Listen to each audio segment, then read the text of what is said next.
سازش کے بیانیے کے مقابلے میں حکومت کا بے دم بیانیہ۔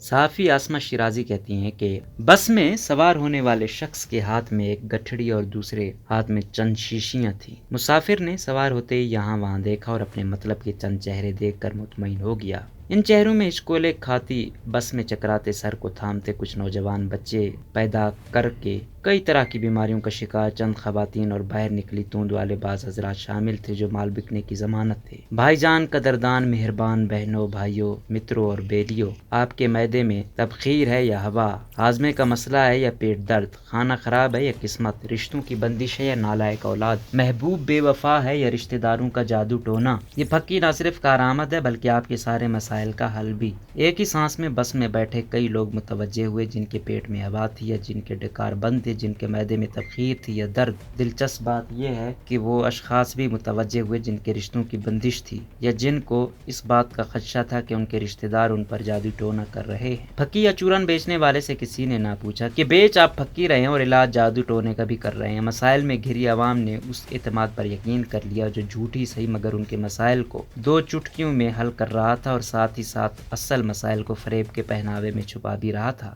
پاکستانی سیاست میں بھی کچھ ایسا ہی ہو رہا ہے۔ 27 مارچ سے اب تک قوم ایک سازشی خط کے پیچھے لگی ہوئی ہے۔ حد تو یہ ہے کہ اب تحریک انصاف کے اراکین اسمبلی ہر بات کا الزام امریکی سازش پر دھر رہے ہیں۔ آلو پیاز کی قیمتوں سے لے کر نالا لئی کے نہ بن سکنے تک کا ہر الزام بیرونی سازش پر دھرا جا رہا ہے۔ جو چورن ان کے ہاتھ لگا ہے ان کے چاہنے والے اس پر بھرپور یقین کر رہے ہیں۔ وجہ عمران خان صاحب کا وہ اعتماد ہے جس کو فل نمبر ملنے چاہیے۔ یہ چورن کب تک بکے گا کوئی نہیں جانتا، یہ کیوں بک رہا ہے یہ سب جانتے ہیں۔ ریاست اور حکومت کسی اندیکھے خدشے اور خوف کا شکار ہے اور طاقت کے استعمال سے گریزاں ہیں۔ بہرحال اب بیانیہ بن چکا ہے اور خان صاحب کی طاقت کا مرکز سوشل میڈیا اس کی ترویج میں شب و روز مصروف ہے۔ وہ جو کبھی گیٹ نمبر 4 سے اٹھتے نہ تھے اب آنکھیں دکھا رہے ہیں اور میڈیائی جادوگر جو قومی اداروں کے بل بوتے اپنی جگہ بنا رہے تھے اب اداروں کے سین میں لڈیاں ڈال رہے ہیں اور مقتدر ہلکے ششدر۔ یہ نقطہ اپنی جگہ اہم ہے کہ بیانیے میں جان ہے یا نہیں، لیکن نئی حکومت کے لائے عمل میں فی الحال کوئی دم نظر نہیں آ رہا۔ معاشی محاذ سے لے کر سیاسی محاذ تک شہباز شریف صاحب کی حکومت کے پاس یا تو بیانیے کی کوئی توڑ سردست موجود نہیں یا پھر عمران خان کے تھکنے کا انتظار کیا جا رہا ہے۔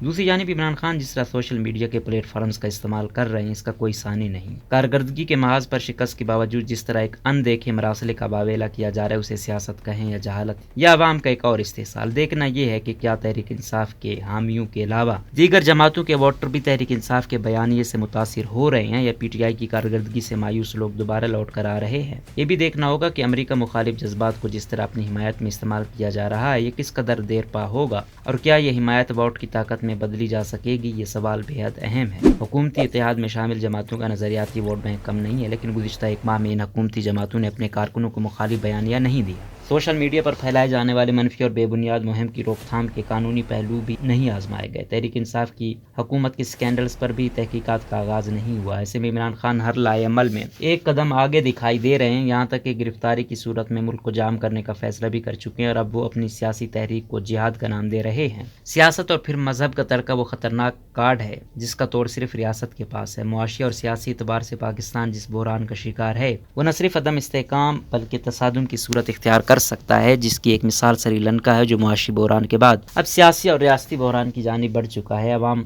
سڑکوں پر ہیں، ادویات اور اشیاء خوردنوش کی قلت ہو چکی ہے، جبکہ حکومت مخالف مظاہروں اور جھڑپوں میں شریک نوجوانوں کی بڑی تعداد سوشل میڈیائی کارکنوں کی اس سلسلے میں خان صاحب کو ہلکا لینا قطعی طور پر بے وقوفی ہوگی۔ نئی حکومت کے لیے کئی ایک چیلنجز ہیں جہاں IMF کی کڑی شرائط ایک طرف اور مہنگائی دوسری طرف، جبکہ بحران میں پھنسی سیاسی جماعتیں جن کے نازک کندھوں پر معیشت، سیاست اور خان صاحب کی کارکردگی کا بوجھ بھی آن پڑا ہے۔ حالات اس نہج پر آ چکے ہیں جہاں خان صاحب نے حالات سدھرنے نہیں دینے اور نہ ہی نظام چلنے دینا ہے۔ ریاست سوشل میڈیا کے ہوے کا شکار ہو گئی ہے جبکہ اسے خوف سے نکل کر آئین اور قانون کے مطابق فیصلہ کرنے ہوں گے۔ روزنامہ قدرت کی ویڈیو دیکھنے کے لیے ابھی YouTube چینل پر سبسکرائب کریں اور بیل آئیکن پر بھی کلک کریں۔